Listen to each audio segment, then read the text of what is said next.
Yeah, so a couple of weeks ago I started a poll on my YouTube channel asking people if they want a positive One Piece video or they want hatred. And unsurprisingly, the results were 75% for the hate video. But I've done so many videos about One Piece, and the reason why I did so many hate videos about One Piece is because I liked One Piece. One Piece was one of my favorite animes, one of my favorite mangas, and I never wanted it to turn into the generic shonen trash formula.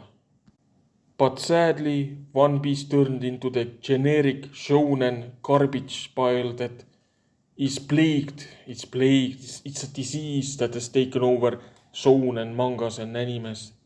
And in this video, I will not be talking about One Piece, but I will be talking about all your favorite shonen shows. I am going to anger everyone because I am going to be talking about Bleach, Dragon Ball Super, HunterxHunter, Yu Yu Hakusho, JoJo, Demon Slayer, and pretty much any other anime that I can think of, like, oh, Naruto? Yeah, let's talk about Naruto also. Okay, so what do I mean by generic shonen trash? In One Piece, what bothered me the most was Luffy becoming a god and defeating Kaido. The god ability was never mentioned, never foreshadowed. And no, that Skypiea bullshit does not count. He became a god because Oda had no idea how Kaido can be defeated. But that's not only a problem with One Piece. Almost every single shonen manga has the exact same bullshit. Usually a main character is weak or average, and they get stronger with time.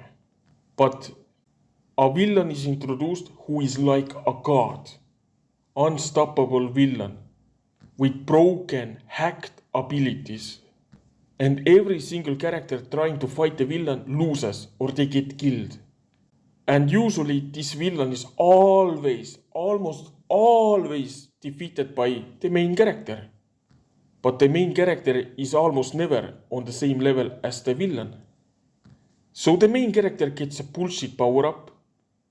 The bullshit power up is usually explained a couple of minutes before fighting the main villain or right after the main villain is defeated. It's like, oh my god, you were able to defeat this villain because you had this ability all the time, this secret ability that you did not know about. Usually it's bullshit like that. This one thing has angered me most when it comes to shonen. Usually when bullshit like this happens, I drop the manga and I stop reading it. It's completely fine if the main character has an ability that we know about. We know that they are actually beasts in power. They have just not unlocked these abilities. That's completely fine. But when the main character gets a bullshit ability out of thin air, out of literally nowhere, with no hints, no foreshadowing, no nothing, then I'm gonna call it out. And now I'm just going to start exposing this bullshit, this lazy story writing, that the Japanese mangakas for some reason love doing. And I'm gonna start with Bleach. Now when it comes to Bleach, I will be talking about the original Bleach and I will be talking about the 1000-year Blood War arc. Because both of them ended in bullshit ways. So in Bleach there is this kid, this 17-year-old kid, who develops Shinigami abilities. And every other Shinigami is like hundreds and thousands of years old. And this 17-year-old kid becomes the strongest out of all of them. Like there's a Shinigami called Yamamoto, who's the leader of the Shinigami. Leader of the first division of Kotei 13. He has the ability of sun. If you get close to him, you are dead, you are burned alive. And he also has the ability to raise an army of the dead. Millions of corpses that are under his command. And he gets defeated by Aizen's lackey. Some special needs kid destroys him. And if you don't know who Aizen is the main villain of the first Bleach story. Aizen is a former Shinigami who becomes a god. Essentially becomes a god. And the only character strong enough to defeat him got defeated by one of his lackeys, like not even a strong character. So all these captains, the strongest Shinigamis, they attack Aizen at the same time. Kyoraku, Soifon, Shinji, Toshiro, Komamura, Love, Rose, Lisa, they all attacked Aizen at the same time. And Aizen defeated all of them. Every single one of them. They were no match against him. But you know who was a match against Aizen? Ichigo. The 17-year-old who just developed his abilities. He was able to defeat Aizen. And do you know how he was able to defeat Aizen? Ichigo's father shows up and he's like, oh man, Ichigo, there's this place where time is like very slow. You train for like an hour and it's like a couple of months in real life time, man. Let's go there, let's train. Or some bullshit like that. When I first saw that scene, my first thought was, why did no one else think of that? How was Ichigo's father the only character that came up with this idea? Is he the smartest character in all of Bleach? Seems that way to me. So yeah, Ichigo trains in that place for like a year, which is like a few minutes in real life. And he becomes the strongest Shinigami in all of existence. And but you see, there is a drawback. When he uses his final ability, his powers will disappear and he loses all his memories. Ichigo slightly raises up his hand and he slashes Aizen and Aizen gets defeated. And Ichigo loses his abilities and his memories except for the fact that this is some Shonen bullshit and he gets all his memories and his abilities back. One problem I had with this arc is the fact that Ichigo had to be the one who defeated Aizen. That made no sense to me because Ichigo's enemies were Grimjaw and Ulgoera, and he defeated both of them. But he also has to defeat Aizen and everyone else because he's the main character. The main character always has to defeat the main villain. Even if the main villain is 100 million times stronger. Well, it doesn't matter if the main villain is 100 million times stronger because we will give the main character bullshit power-ups that will make them 1,000,000,000 times stronger. Let's move on to the 1000-year Blood War arc and the bullshit that happened there. The main villain of the 1000-year Blood War arc is a character named Yuha Bach. He's a god, okay? He's the strongest character in all of Bleach. He has every ability imaginable. And he has an army of followers that have special abilities like lightning or bending space near them or imagination that they can imagine literally anything into existence. And his followers have those abilities because he gave those abilities to them. Because he's that powerful. And he also has the ability to see the future and every single possible outcome.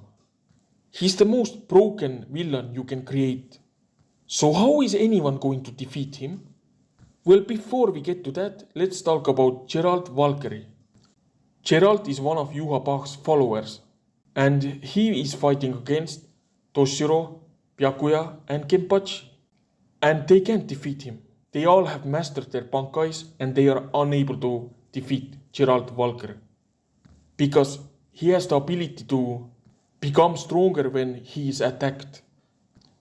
So Kubo wrote himself into a corner with that character and with Yuha Bach. They are both completely overpowered. Another villain that was overpowered that was Yuha Bach's follower is Yugrem Hashwald. And he was so powerful that he almost killed Uryu. Uryu was pretty much dead. Uryu was laying on the ground and this guy, all he had to do was take a sword, stab Uryu and Uryu would have died. Now, how do you think that Yugram, Hashwat and Gerard Valkyrie were defeated? Well, they were killed off by Yuha Bach. That made no sense at all. That was complete bullshit. Both of these guys were winning their fights. Their enemies had no way to defeat them. And then Yuha Bach is like, oh, I'm just gonna kill them off.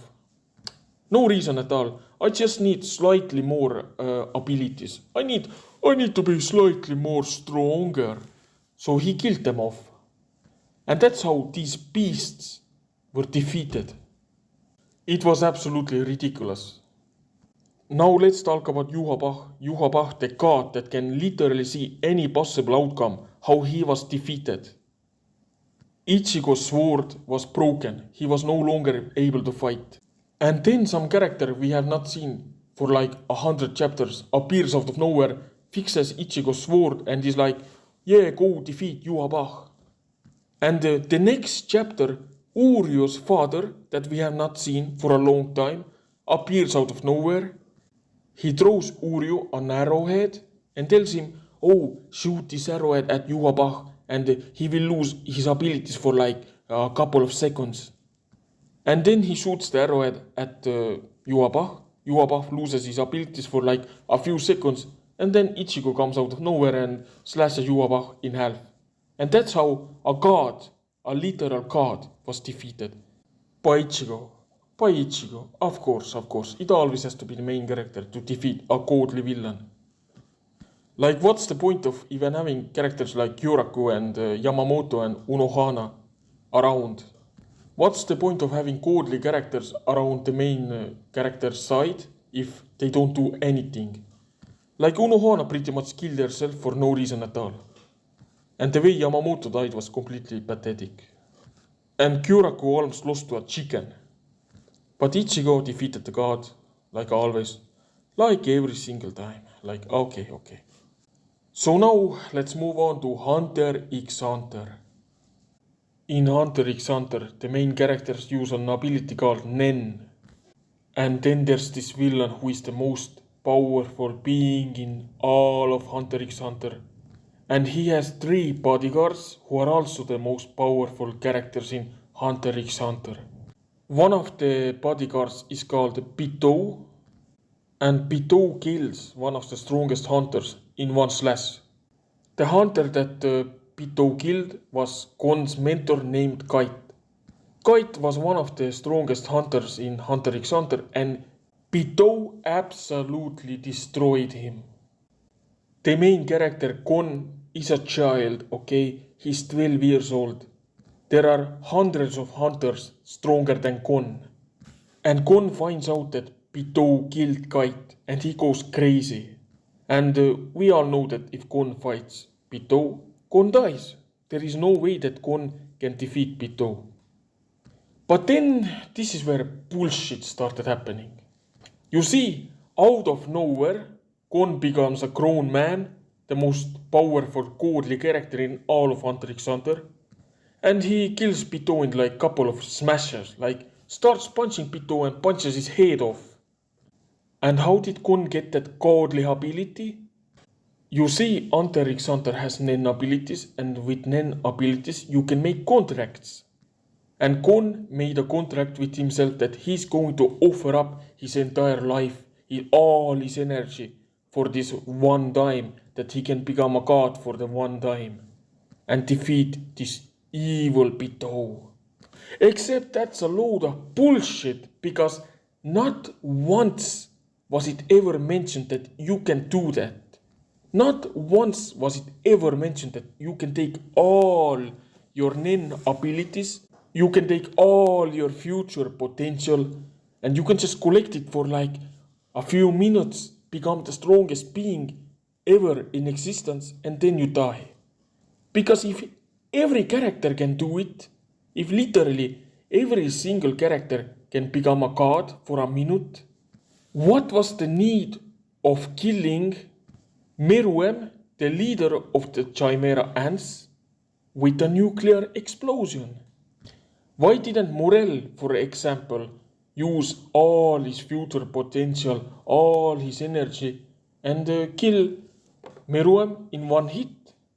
If anyone can just make a contract and become a god, why did they use a nuclear weapon? Killing off millions of animals, destroying the whole island, making it uninhabitable. That makes no sense to me at all. And the funny thing is, this is all explained after Meruem is defeated, after Pitou is defeated.